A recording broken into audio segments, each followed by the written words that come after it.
One, two, three.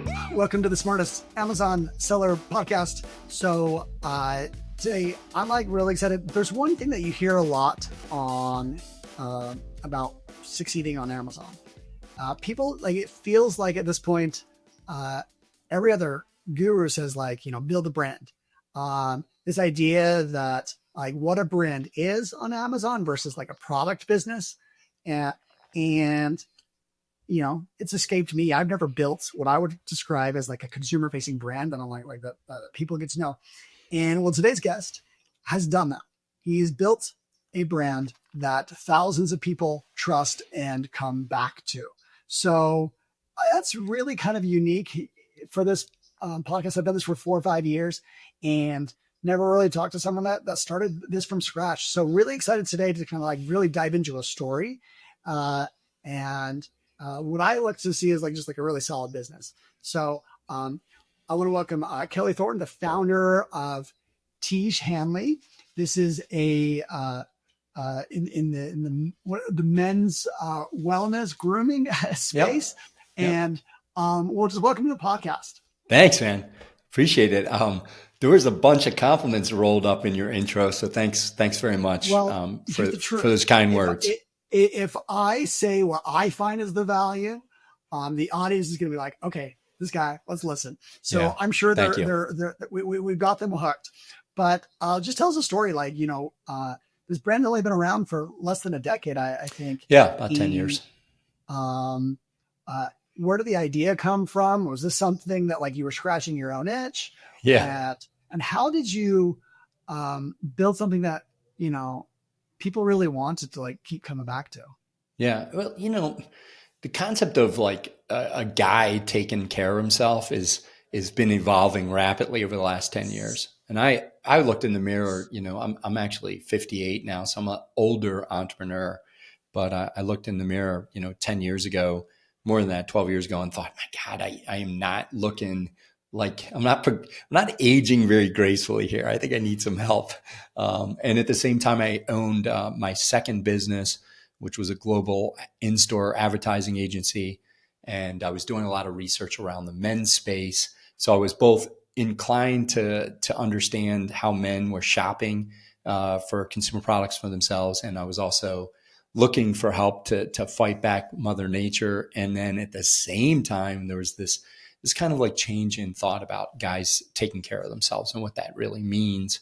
So there was the wave, the social wave around a guy having, permission to take care of themselves. So I put all this together and created this business with a couple of business partners. We had a way to launch and go to market and scale quickly. And we were able to build, a very, very large business over the last 8 years with, about 600,000 customers scattered around the world and every zip code in America. And Amazon is a very important channel for us. Well, just as you were talking, you got me excited. And I know you didn't come on for this, but I just bought your product. So I'm excited to stay with the young look. So you identified a problem that you resonated with and put together your it's a skincare. So our kind of focus is the original thesis, Scott, is that women have known about the importance of taking care of their face and their skin, and it's something that's that women have had an opportunity to learn from their parents and from their mother and from other women in their lives about how important it is to take care of your skin. And they also know that, that if you follow some very basic principles, you'll benefit, your skin will benefit in your 40s and 50s and 60s. And they also very aware of it's kind of like a long haul. Guys, I'm speaking about myself, we tend to be kind of Neanderthals. We don't put as much sunblock on as we should. We spend too much time in the sun without a hat on. We don't tend to think about taking care of our face, our body. And now we're in an age where, it is important for a guy to think about his health. And by the way, Yeah. we're thinking broadly, we're thinking about sleep and mental health and things like that. Yeah. So, Well, tell yeah. me, those first, those early days, take me from the idea to product development, and I guess where you got your Yeah. first sale from someone you don't know. Yeah. I love that. You sound like one of my advisors. So we actually launched this business in 2015 and it was a failure. So the idea was in 2015 that we would put a few pieces of highly curated other branded product in a box and help guys understand how to use skincare in a system to get good results. So that was the thesis. And a business partner of mine, Joe Jablonski, said, just sell one and call me back to someone you don't know and let me know that you accomplished that. Took months, and I called him back and said, Joe, I think we've sold like 5 to people we don't know. And he said, okay, well, call me back when you sold 20. Well, we never really sold 20. It was a failure. And the reason why it was a failure is we were selling other people's products. They could eventually buy that replacements of those products on, Amazon. They were hard to find, but you could find them. And so what we decided was we wanted to simplify things for guys. We wanted to put it in a box with exactly what they need. We wanted to tell them exactly how much product they should be using every day. And we wanted to make it a subscription routine. And you don't have to buy it on subscription. You buy it not on subscription, but we wanted to make it easy for guys to get it in their hands. We relaunched in 2016 this idea, and we launched it under our brand, Tiege Hanley, which is our brand today, and under the umbrella of uncomplicated skincare for men, and making it really easy for guys to take care of themselves.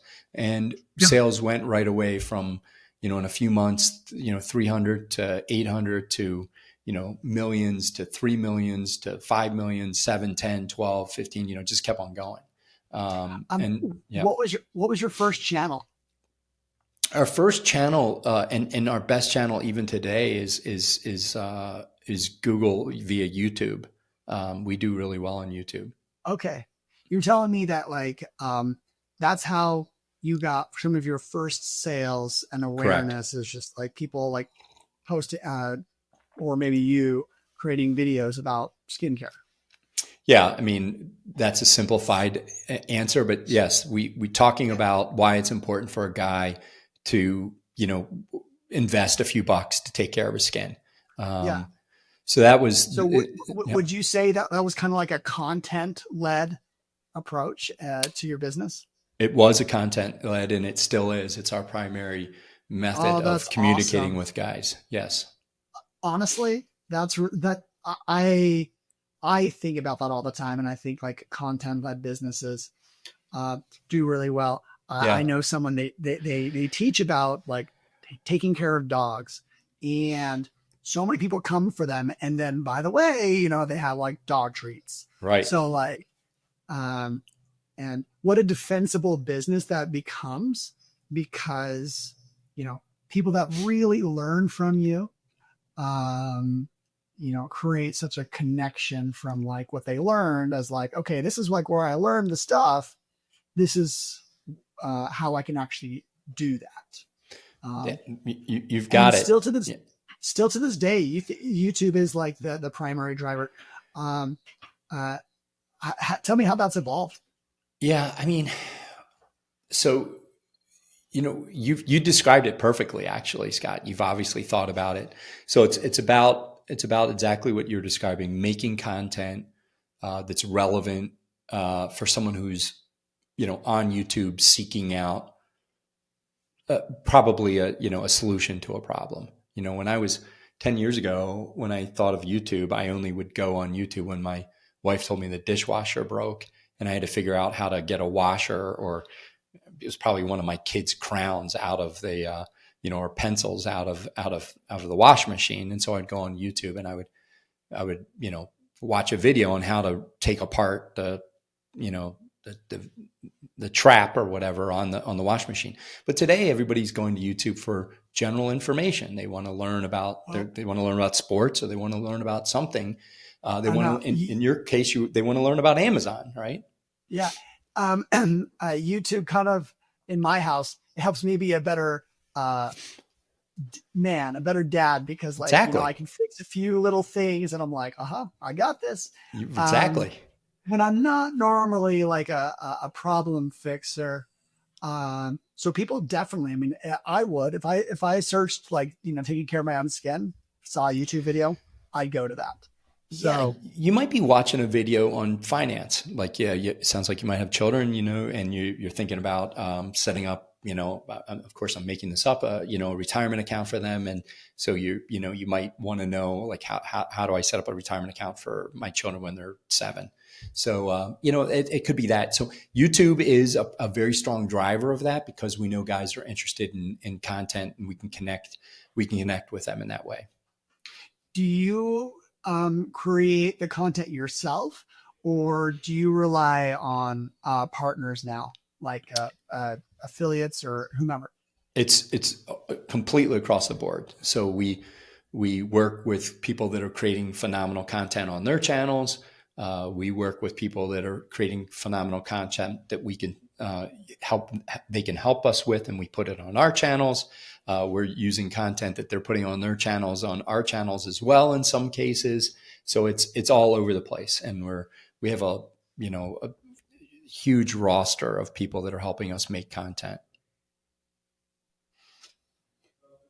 And I feel like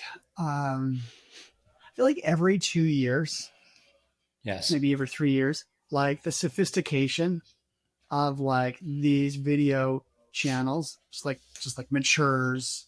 The quality gets higher. The this skill of like the storytellers, um and me as like a business, like I'm like a B2B content creator. That's like what Right. I do, Yeah. um across like LinkedIn and YouTube and all that. And I've had to get a lot better.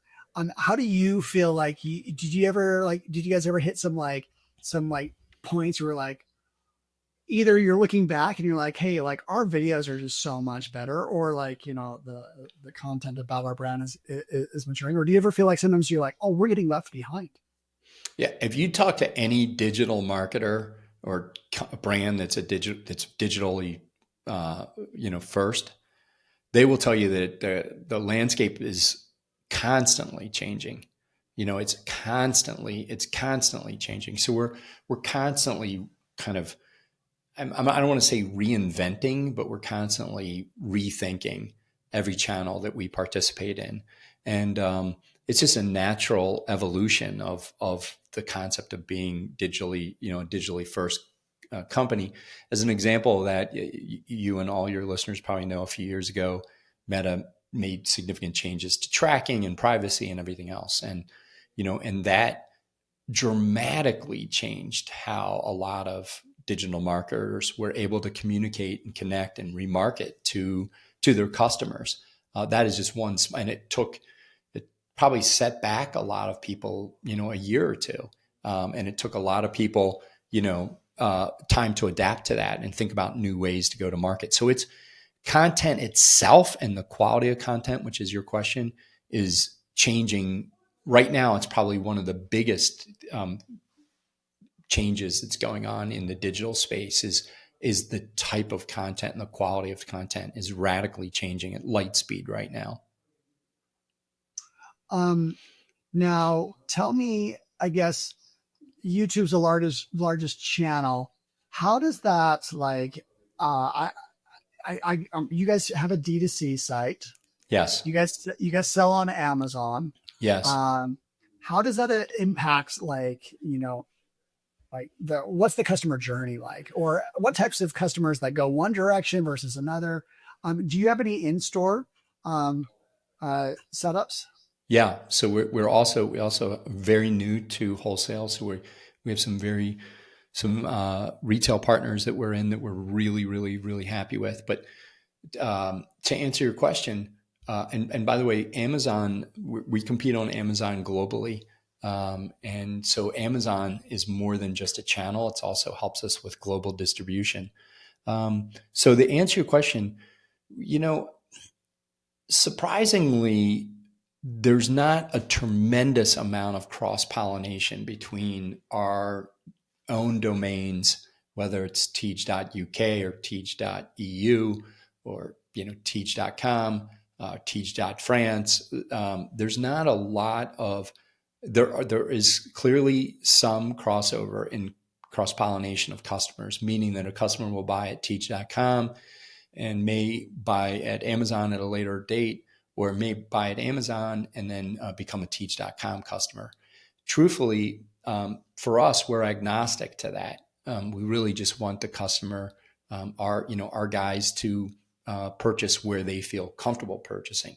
There's significant benefits from buying from our domain, but but if a guy is interested, and I speak guy, Scott, because we sell to mainly men. If a guy wants to purchase on Amazon, we want them to purchase on Amazon. We don't specifically steer them to purchase on Amazon, but we want them to. And so ultimately, it's just giving the customer the freedom to do what they want to do with their dollars and engage with our brand. And then wholesale will be the same thing. We're selling, for instance, at Nordstrom Rack. We want those customers, our customers, if they're shopping in that retail location, we want them to have access to our product and buy our product there. So I think within DTC, there's multiple channels. YouTube is being one that we just described, Meta being another one that I was describing. But really, they're just channels within a digital landscape. Amazon is a channel. We call it a marketplace landscape. And then there's a bricks and mortar wholesale landscape. We want to have a product where customers are, and we look at it as multiple channels. Do you think that Amazon is that you get discovered on Amazon first much, or is it primarily YouTube or content to Amazon? Well, rising tide lifts all boats. So the more content that we make across all our channels, the more all of our channels raise. So when we make a lot of content on teach.com, and any given month we're deploying 300 pieces of content, when we make content on teach.com, our Amazon sales go up. So there is across the board kind of correlation between sales and our domains and our marketplaces. To answer your question, I think since we do so well on Amazon, we do have a lot of discovery. We have a lot of new to brand customers that are coming from Amazon because they're specifically Amazon customers. They didn't go in my previous example. They weren't on YouTube finding out about how to, fill in the blank, set up a 401k for their son or daughter who's 7. They went to Amazon because their skin is dry and they're looking for a face wash or a moisturizer. So that's how they're discovering us. Well, now, we make it when we look back over 9 years and you've achieved some brand success. I'm sure, there's peaks and valleys or plateaus. Some businesses, you're eventually going to see a plateau at some point, even the giant tech companies, they see different types of plateaus. Yeah.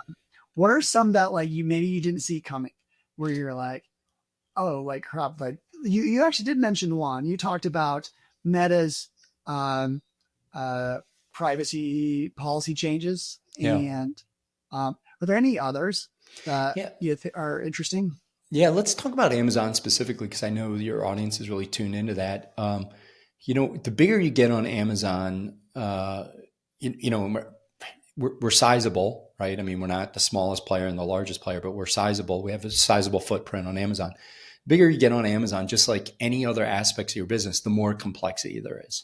So the more you need to defend your trademarks, the more you get, you have issues with out of stock and compliance. And the bigger you get, we're in all these, 108 countries on Amazon. you have to have, all your products properly registered depending on the type of product it is in each one of those countries. You need to have responsible parties in each one of those countries. You need to be paying VAT in each one of those countries, and if you're importing your products into those countries, you need to have a mechanism to pay, to manage VAT on the importation and reconcile it later on with sales, and then so the bigger you get on Amazon, the more complexity there is, and just like anything else, and complexity exists in your business even off of Amazon. So you're constantly dealing with new challenges. For instance, on Amazon, we could constantly be delisted. A SKU could be delisted on Amazon because of it's something like, for instance, we sell a acne related product that has it's a salicylic based product. Salicylic is the primary. Salicylic acid is the primary. There's others, but it's the primary acne fighting ingredient in our face wash. The Amazon bots will trip over the word acid in our product listing and immediately delist us. So we'll be delisted for, a day. And then we spend $7,000 on consumer product safety testing for that product. And that product isn't also an FDA product. We have to submit all that information for the 10th time, to Amazon, to be relisted. And, it's just like whack-a-mole, right? It happens, this week in the US, it happens next week in the UK. It happens the following week in France. And we're just, we're constantly care and feeding for all these issues. Right. And it's just an ongoing thing. No, so that's what happens. Yeah. I think enough sellers have that issue just like with their US business. Mm-hmm. Let alone to think that if you multiply that by 10 different marketplaces, how that expands. I know that international is important to you. Has any market surprised you or just kind of took it off and you're and really benefited you overall? Yeah, we do great. We do very well, and it's always done well for us. But we do very well in the UK and in Europe in general. So our brand is known there. And one of the reasons why, Scott, is because what we were talking about earlier, and Rising Tide Lifts All Boats, we create content with people that have global audiences. So we do look at their audiences, and we're very concerned about where their audience are located. But we do content deals with people that have global audiences, and that helps our brand outside of the U.S. So there's awareness that's already generated. People are going on Amazon in Denmark, and they're finding our product's available there. So yeah, I mean, we're killing it in areas in Europe. I'm going to ask you the most dangerous question of it all. Sure. See, if you've had this business for 8-9 years, you basically survived the wave of aggregators that would have done anything to have their hands on your business. Yeah. What was going through that phase? I mean, you probably still have plenty of options. Yeah. But maybe they're not calling you up every day. Yeah, our intent, you started off this talk with this particular point. Our intent has always been to build a brand, to build a moat around our brand, which is the authority that we have when we're talking to guys about taking care of their skin. That has always been our intent. Our intent is always to be a scientific formulated, performance-based product that guys come back to, and it makes a difference in their lives. And so with that in mind, we've tried to build a strong brand. So the aggregators, I mean, it's calmed down tremendously, but for a couple of years, we would get a call every week, and I could tell immediately because they would always reference right away our success on Amazon. And and I would always be like, well, that's just a part of our business. That's not our business. We're a skincare brand, a global skincare brand for men. We're not an Amazon, business per se. So right away, I would just, I'm not going to say I was dismissive, but I'd be like, well, If you're looking for an Amazon brand, we're not that. Mm-hmm. No, but I think you said it right there. Were you, you must have like just had like your like long-term goal and not really deterred by them.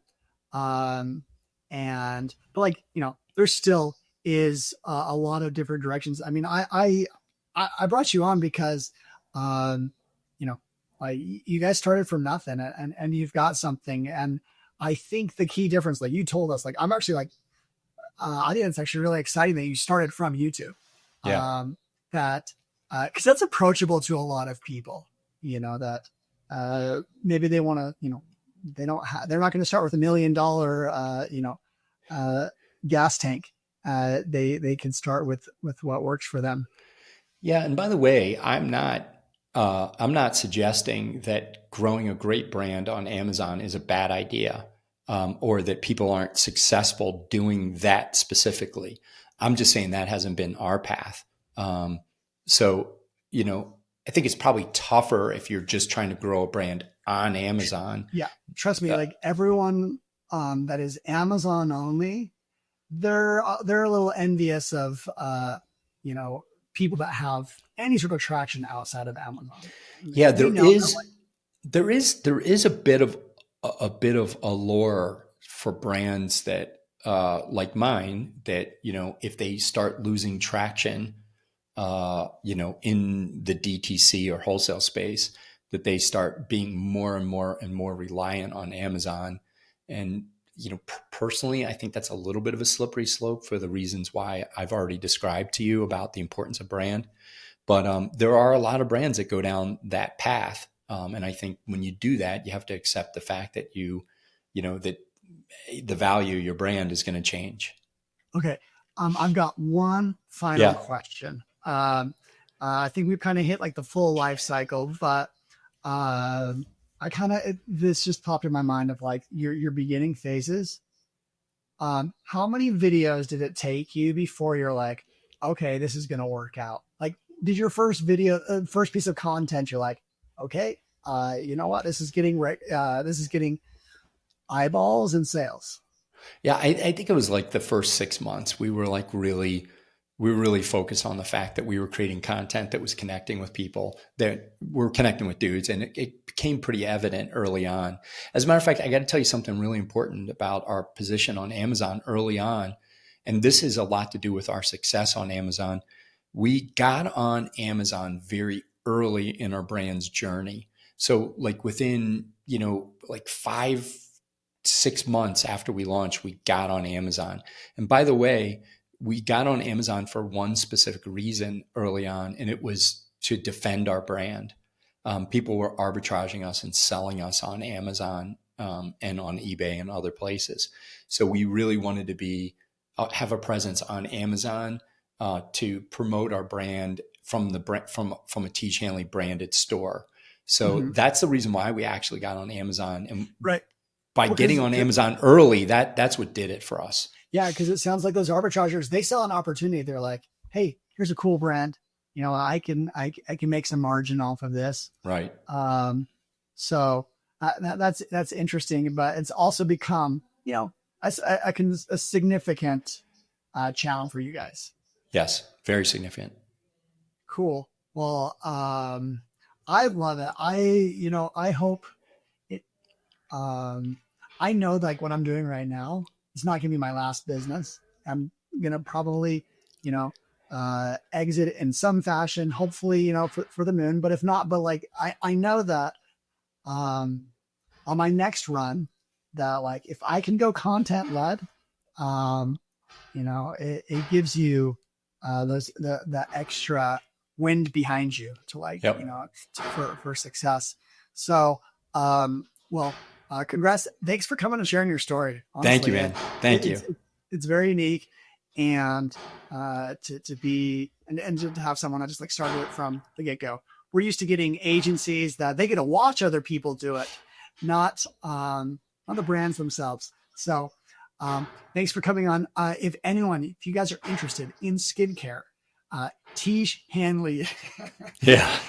is what you need. I'm going to spell out your name. So if people have follow-up questions, you Please, might have a few LinkedIn connections. please, that would be great. So it's Kelly Thornton, Right. Kelley Thornton, EY. and There's thank an you N for- in there. THORNTON. Yep. Yes. Thank you for being so generous with your time. Thank you, Scott. And congrats on the success. Yeah, All right. thank you. Well, with that, we'll wrap up and get you guys on your way, and hopefully you're inspired to keep growing your business. Go out and start your brand. There you go. Okay, thank you.